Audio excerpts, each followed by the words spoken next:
When I come across some women, we get talking and you hear, I cannot settle down for less. Understandable. I cannot marry a man who earns 200, who earns 300. And I ask, sister girl, what is it you do for a living? Some of them, they hustle now. I'm still hustling. You don't even have a career. You don't even have a life. Yet you are desperate to get married.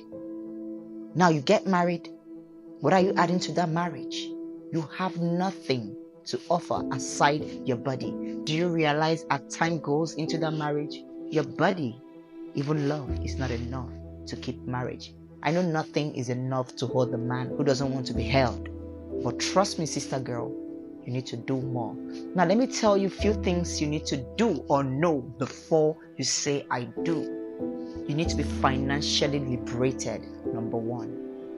If you don't have a job, if you don't have a career, if you don't have a life, if you don't have yourself put together, if you don't have your life together as a woman, especially financially, gone are the days where men walk into a village and marry a stranded person and marry anybody they see.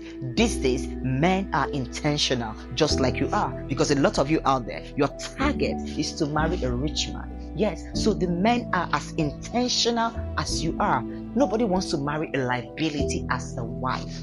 Nobody wants to marry a jobless and a careerless woman. So before you think of saying I do, I don't have a problem with you being desperate. I don't have a problem with you setting your standard high. But are you matching? Are you meeting up to those standards that you have set for yourself? Before you think of saying I do, or before you get overly desperate, get your career settled.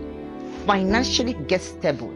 Financially, you need to get stabilized. If you don't have a life, if you're not financially free, if you cannot breathe financially, trust me, if you cannot take care of your own bills, if you have to call a man when you want to do everything, anything you want to do, you have to call a man to help you out. Trust me, my darling, you are not ready for marriage. Marriage is not for you. So relax and enjoy your singlehood in peace.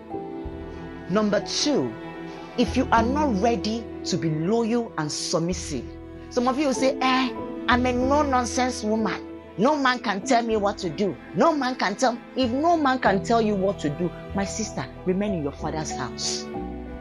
If you cannot listen to a man, if you cannot take orders from a man, why are you looking for a man when you're already a man? Man up yourself and be single. Because it takes two to tango. A man is the head. Trust me, all you are is the neck. And the smartest thing is that no head functions without the neck. So if you cannot take orders from the head, how to move, what to do, if you feel like you will get married and still continue to do the things you do as a single lady, something is obviously wrong with you. Number three, if you cannot respect a man, definitely, obviously, you cannot respect yourself. That means you don't need a man. Because respect is reciprocal. It's being reciprocated. If you cannot respect that man that you claim you love, if you cannot respect him as your husband, as your king, as your word, my darling, singlehood is not a disease. After all, every woman must not be married. Remember, when you die, when you want to go to heaven, you answer for yourself. So if you are too big to respect, if you're too big to be submissive and to be loyal, my darling, remain in your father's house. Till I see you again, I remain your girl, Successful Success. Don't forget, stay calm, drink a lot of water, and mind your business.